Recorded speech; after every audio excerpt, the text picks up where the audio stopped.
Welcome to PJTV. I'm Christian Whiten. We have a special guest today to talk about California politics. Love it or hate it, California is the biggest state by population with some 38 million people. Historically, political trends here in California have led the rest of the nation, including it when it comes to the size and the reach of government.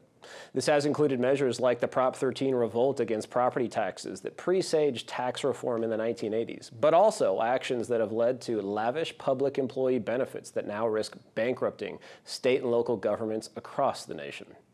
Joining us to talk about California politics is Dan Schnur, director of the Unruh Institute of Politics at the University of Southern California, and one of California's leading political and media strategists, whose record includes work on 4 presidential and 3 gubernatorial campaigns. Dan, thank you for being with us. Christian, thanks for letting me join you. Appreciate it. All right, Dan. So basically, California liberals got their wish the last election. We have a couple of things going on. We have sales tax going up on everyone. We have income tax going up so that for the highest payers, the highest rates, it's going to be among the highest rates, I think, in the nation. We have something that was passed in the last decade, climate change regulation, but it's only kicking in this year. And just today, news that California and Quebec, or as I call it, French Canuckistan, making a compact of sorts. So it's a carbon trading emission scheme, or basically a carbon tax. Now, California, of course, is just one of 50 states, but sometimes acts like it's the only state. But we have competition from all 49 other states, businesses continuing to flee, unemployment very high, the economy pretty lousy in California. Am I getting something wrong with the trend line, or do things really look as bad politically as I've laid them out to be? Well, I think you've laid it out very accurately, Christian. And if you look back at California's history, what you see, of course, is a state with tremendous natural advantages. Climate, geography, population mix, all things that in various ways produce a tremendous set of economic opportunities for the state and its residents. But what we've learned watching California, not only over decades, but over centuries, is we have a tendency to squander those advantages and to take them for granted and assume that those advantages, those geographic, those cultural, those climate advantages can overcome any natural obstacles, any obstacles that we put in our path, which is, of course, what we're doing now. The good news is that California, for half a millennium now, has been the ultimate boom and bust society. It has been a roller coaster ride since the very beginning. And generally what happens is, just as when California is doing well economically and culturally, we tend to overestimate our natural advantages. Once we forfeit those advantages through the types of things you were just talking about, we tend to learn from our mistakes and we tend to cycle back upwards again. I don't know exactly when that upward cycle happens, but historically speaking, at least, it always does. Interesting. Well, another recent development, especially in the last election, is that Democrats now have a supermajority in the legislature, which sounds sort of super bad. Previously, they had dominated all 6 statewide executive branch positions, from governor, lieutenant governor, all the way on down.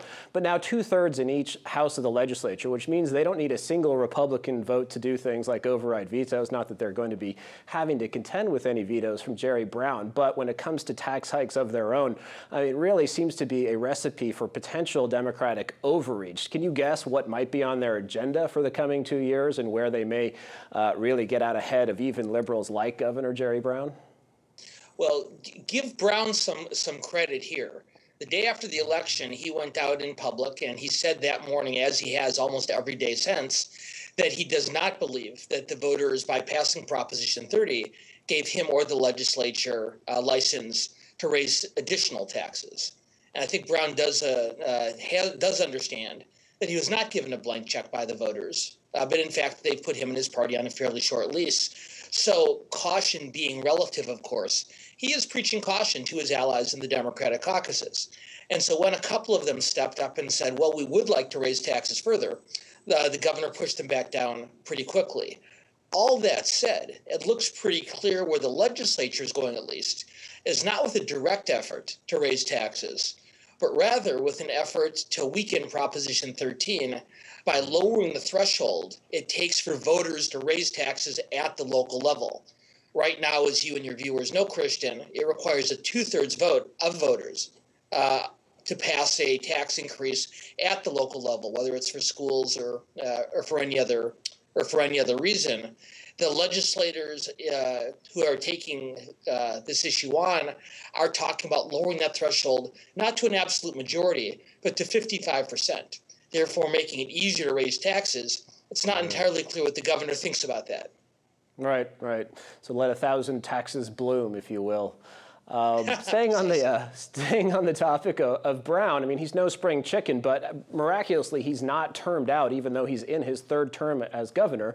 We have term limits in California, but Brown was governor so long ago the first time that he could theoretically run for a fourth term. Nonetheless, you have reports that Gavin Newsom, former mayor of San Francisco, currently lieutenant governor, is poised to run should Brown decide not to run. And then that raises the question, who is there on the Republican bench? There is no Republican senator from California in Washington, at least. Those are both longtime Democrats. There are no statewide offices held by Republicans. Who has the stature or the money to take on either Jerry Brown or Gavin Newsom? Well, again, as you know, Christian, and as most of your viewers know, not too long ago, California passed a top two primary, which says that a general election no longer has to be between a Democrat and a Republican, but rather is a general election is a runoff between the two candidates, regardless of party, who received the most votes during the primary. And as we saw in this just concluded election cycle, in any number of legislative and congressional races, the contest ended up being between two Democrats or two Republicans. I would tell you at this point, Christian, that there's at least a 50-50 chance that Jerry Brown's general election opponent in 2014 ends up being not a Republican, but another Democrat. Wow. That is, I don't know how to do that. And it's funny because the one state, as you know, at least comes to mind that's similar is Louisiana, where it's just sort of a free-for-all in the primary, and then the two face off regardless of their party. Switching to the local, I think a lot of people are looking at, a lot of people think of San Francisco when they think of crazy politics in California, but Los Angeles seems to be giving the Bay Area a run for its money. Mayor Reardon, Richard Reardon, the last Republican mayor of Los Angeles, if I'm getting my history right, was going to put a ballot on the initiative in Los Angeles to change lavish public employee benefits, especially their pensions, switching it from a pension to this radical new idea, 401k, that only most of America has had to deal with and generally likes for decades now. But Reardon, after the last election, after the late unpleasantness, pulling that. Do you think he was hasty in doing that? And as a result of that, are we on a path towards bankruptcy for the city of Los Angeles, biggest bankruptcy in America if it happens? I don't think Reardon was hasty, Christian. And in fact, I think he made the right decision, albeit perhaps not for the right reasons. As you know from having read the news coverage, Mayor Reardon, after a very, very strong pushback from organized labor here in Los Angeles, realized it would be difficult for him to collect the necessary number of signatures in order to place his initiative on the ballot. So he decided to stand down. My own opinion is that having that initiative on the ballot along with the mayoral campaign might not have been the best timing. Certainly, this is a problem of very great urgency, and the sooner it's dealt with, the better. That said, though, Christian, you put that initiative on the ballot in May of 2013 when you are seeing a runoff for mayor of Los Angeles, and what you end up with, in all likelihood, are two candidates so needing to curry favor with labor for their support, two candidates who end up opposing the initiative. Certainly, there's a potential that the Republican candidate, Kevin James, could come through into the runoff. Right now, public opinion polls show that the top two candidates, Wendy Gruhl, the city controller, and Eric Garcetti, the former president of the city council, are most likely to make the runoff, and both were opposed to his initiative.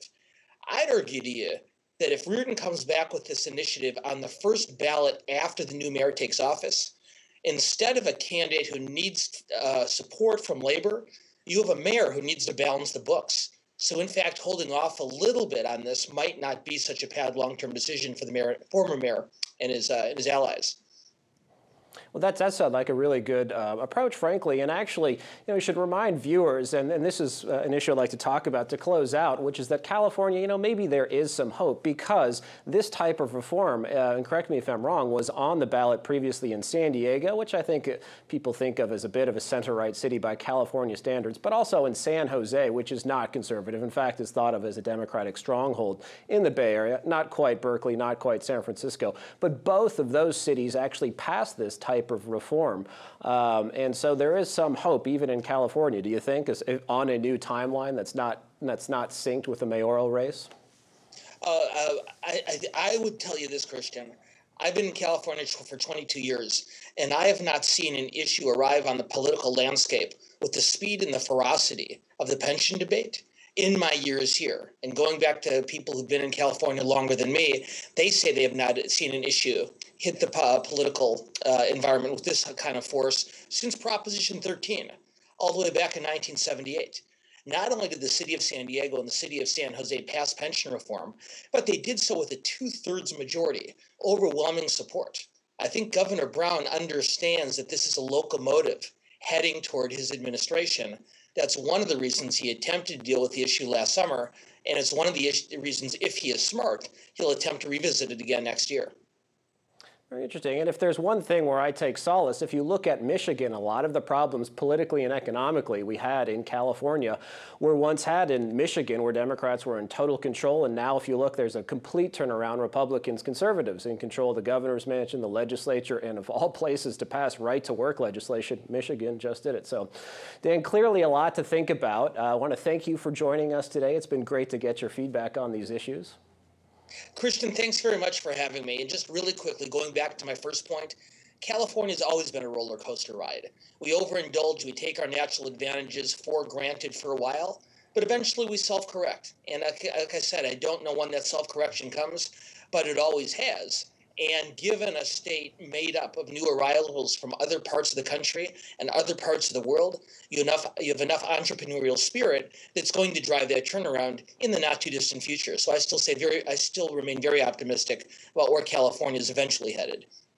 All right, good to hear. Very good points. Dan Schnur from the Unruh Institute at USC. Thanks for being with us, and we're going to continue to track these issues and political developments that impact your world right here at PJTV. I'm Christian Whiten. Thanks so much for watching.